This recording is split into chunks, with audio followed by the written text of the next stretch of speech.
care specialist here at Busch Gardens. As an animal care specialist, we have a lot of hats that we wear. We need to understand these animals in a unique way. We make sure that all of their needs are met, and we help to make their lives interesting and amazing each and every day. Every animal has an important role in their ecosystem. Ecosystems rely on each of these individuals and the roles that they play to maintain balance. The question is, which is the most important? Which is the most impressive? By the end of our tales, we'll be able to answer that question. So without further ado, I'd like to introduce you to one of my favorite animal ambassadors. Help me welcome Moonbeam.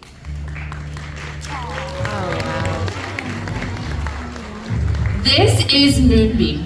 He's a 9-year-old green iguana. While it's not uncommon to find green iguanas here in Florida, especially the further south you go, did you know they're not native to anywhere in the United States? They're actually native to Central and South America, in particular Brazil and Paraguay. It's thought that iguanas first came to Florida when people got them as pets, and when they could no longer take care of them, they just released them into the wild, which is rather unfortunate. Introducing a new species to an environment can cause them to become invasive, which creates massive problems for native wildlife. They eat the native plant life, they prey upon native species to the point of extinction, and they can forever disrupt the balance of an ecosystem. If you ever find yourself in a circumstance where you have an animal that you can no longer take care of, the best thing you can do for that animal and for the environment is to relinquish them to a professional organization. And that's exactly what Moonbeam's previous owners did and why he's here with us. Moonbeam is a reptile, and reptiles are ectothermic. Let me see hands. Where are my Scrabble players and science nerds at? Who's heard ectothermic before? Like 5. Okay, what about cold-blooded? Yeah, a lot more hands. Ectothermic is just the cool new science term for cold-blooded. After all, Moonbeam's blood isn't actually cold, it's based on the temperature of his environment. You and I are endothermic, or warm-blooded. We create our own body temperature. So regardless of the weather, we're around 98.6 degrees. But if Moonbeam's outside and it's 100 degrees, he's gonna be about 100 degrees. And if it's 40, he's gonna be about 40. And in here, it's right around 78 degrees. So what do you think his body temperature is?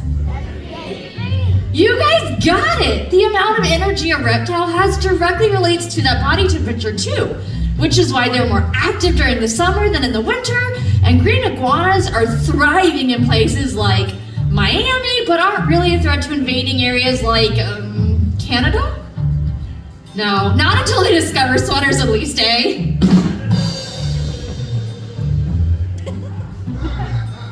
Jeez, guys, I wanna make you laugh, but you're gonna take some warming up, I see. All right, well, adios, amigo. Thanks for stopping by, Moonbeam.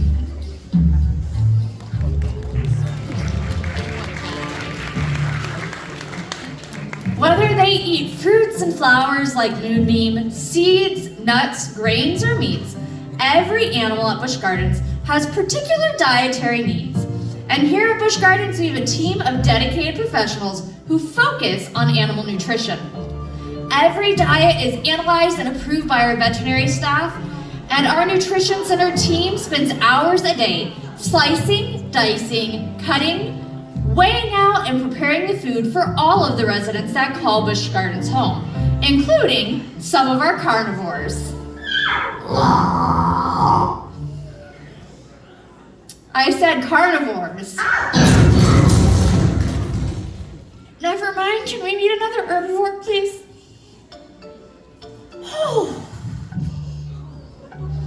This is Flash, and she is a red-footed tortoise. Now, one of the most remarkable features of a tortoise is probably that shell. Now let's see, how many of you think that when Flash goes home at night, she hangs her shell up like a backpack and walks around in her birthday suit? Okay, a couple. Do you think she goes completely into her shell? Her shell is actually her house. She's got her lazy boy and scrolls her TikTok at night. No, her shell is actually made up of 60 interconnected bones that are fused with her spine and rib cage. It's part of her. As she grows, it grows. And it's not an impenetrable shield, even though it does help protect those vital organs. It actually has nerve endings, and she can feel the sensation of touch. Some tortoises really enjoy a scoot scratch, like Flash is getting right now. Others enjoy hanging out in the rain, and some of ours will even play in the water hose. Can anyone tell me the difference between a turtle and a tortoise while we're talking about it? Do you think, maybe? What do you think?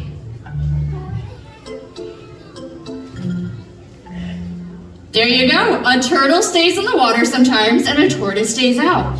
So turtles are specially adapted to live in the water. They have flippers or fins for feet. But tortoises like Flash are gonna spend almost all of their time on land. They might wade through the water, and some tortoises might even float from place to place, but they're not really swimming.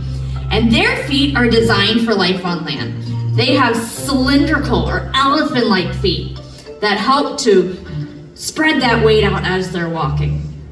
Regardless of where tortoises are found, there are 49 different species around the world, and they're found on all but 2 continents. One is Antarctica, which seems to make total sense. It's way too cold there. The other continent that they're not found is Australia. Yeah, I would have lost a bet on that one. It's so weird. No matter where they are, they're considered a keystone species. And keystone species play a critical role in their environment. They have such an important role that without them, their environment could crumble or even collapse. Here in Florida, we have gopher tortoises. They're like the ecosystem engineers. They dig burrows that help provide housing not only for themselves, but also shelter for over 300 other species of animals. Tortoises like Flash, that are strictly herbivores, are gonna eat produce, seeds and all, and what goes in eventually comes out. Yeah, so as Flash is roaming around, she's pooping out seeds and little fertilizer packets and helping to spread plant life wherever she goes.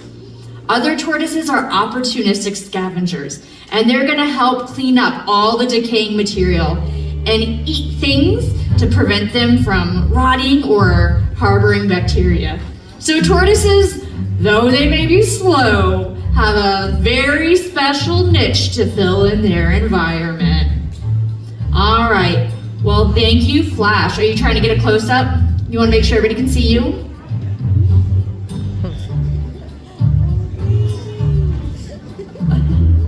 All right, you're a little too close up now. Bye, Flash.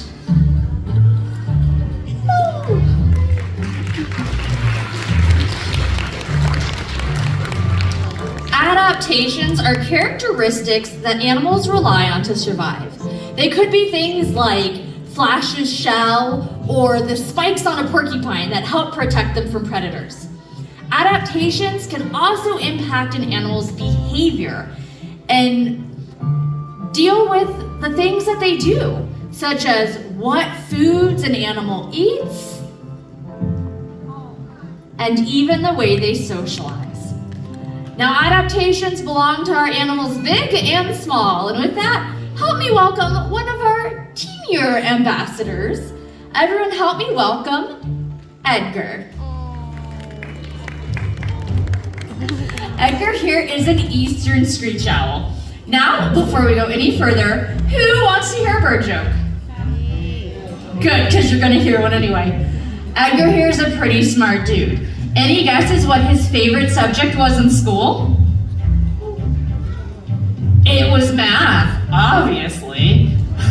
In particular, algebra. Yeah, see, when you guys laugh, it makes it feel a lot less awkward. Anywho, Edgar here is a rescue, and over the last 5 decades, Busch Gardens and their sister parks have been able to rescue more than 40,000 animals a Unfortunately for Edgar, a few years ago, he was struck by a car. While our vets were able to get him back to health, he ultimately was unable to fly, though. The federal government deemed that it was not safe for him to be re-released back into the wild, so Busch Gardens was able to provide him with a permanent home here at our parks. Because he's a rescue, we don't know how old he is. I ask him every day, and he doesn't answer me. I don't know who he thinks he is, to be so rude. What we do know is this is the full size of an eastern screech owl. This is an adult. They don't get any larger. And even though we don't know how old he is and he's unable to fly, he can still share with us one of his amazing adaptations. His camouflage. Oh, it's not working, hold on. Let's try him against the wood. Much better. Screech owls are specially adapted to living in wooded environments, and they're what's known as crepuscular, which means that they hunt during dusk and dawn. When the lights are low, with that petite size and that camouflage, screech owls are more often heard than they are seen. So if you're a rodent or roach or even a fish, you may not know you've been caught for dinner until it's too late. And if you're not impressed by that, we don't give a hoot. All right, well, thanks for stopping by, buddy.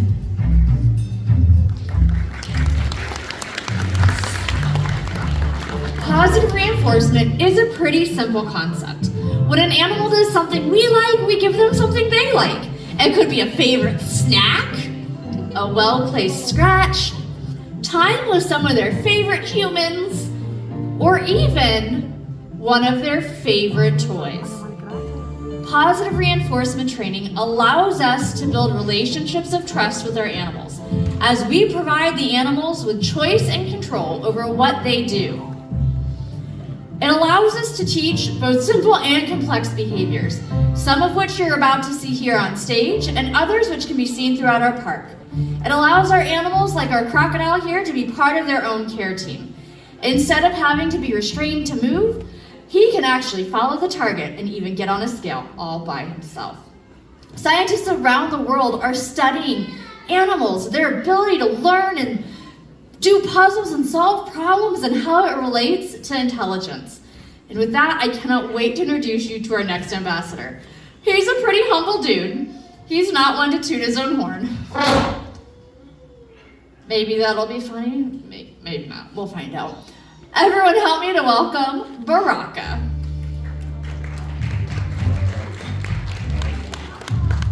He's not my imaginary friend, I promise. Ryan's gonna make it out to be that he is, though.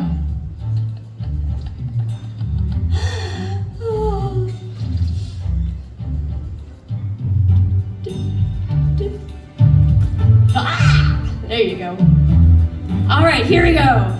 Here is Baraka.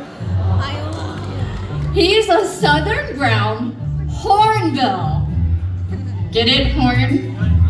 No, it's fine. The writers were on strike in 2023 and we had to write the show ourselves. We'll stick to our day jobs. Birds around the world are challenging the way we think of intelligence. Some of them are able to recognize themselves in mirrors. They can solve puzzles and utilize tools to overcome problems. For instance, how do hornbill in South Africa get to rodents or insects that have burrowed underground?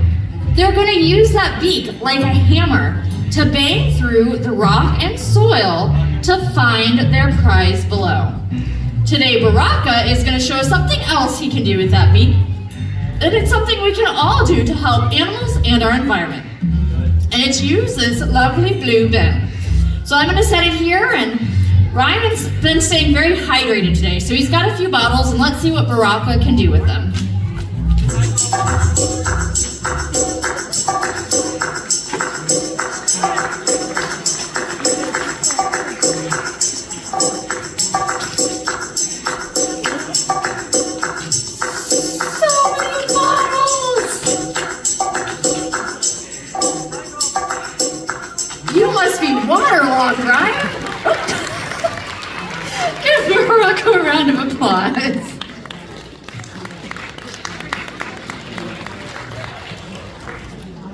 Recycling is just one of the many things we can do to help animals and our environment. Can anyone think of anything else you can do? Shout it out. You can keep the water clean for them? Yeah, we can make sure we're not polluting the water. We can feed them by planting sustainable gardens that they can eat from as they're traveling. When we're shopping, making sure that the things we purchase are made with sustainable palm oil. And if you like seafood, making sure it's sustainably sourced. We met quite a few really cool animals here today, and there are more amazing animals throughout our park. But which was the most important? Which was the most impressive? All of them. Someone's trying to skip ahead. Who thinks it was Moonbeam, the green iguana who can regulate his own body temperature? Who thinks it was Flash pooping out seeds everywhere she goes? Poop is pretty cool. Who thinks it was Edgar and that ability to camouflage not with me, but with the natural environment? And who thinks it was Baraka? And Ryan, who drank so much water today, I don't know how he's not floating away. All right, now somebody out there knew the actual answer. Who thinks it's all of them? Yeah, every animal is different. They each play a critical role in their own environment. They each have a very special place in this world. And so do you. Whether you're inspired to become the next great conservationist, a zookeeper, a veterinarian, or even just change some habits at home, you have the ability to have a huge impact on this world. In fact, by being here today, you've already made a start. When you come to Busch Gardens, you help to support conservation, education, rescue, and research. And we'd like to thank you for allowing us to do what we do best, celebrate and care for this world we all share. On behalf of my coworkers, both humans and animals, we hope you have a great rest of your day here at Busch Gardens. Goodbye.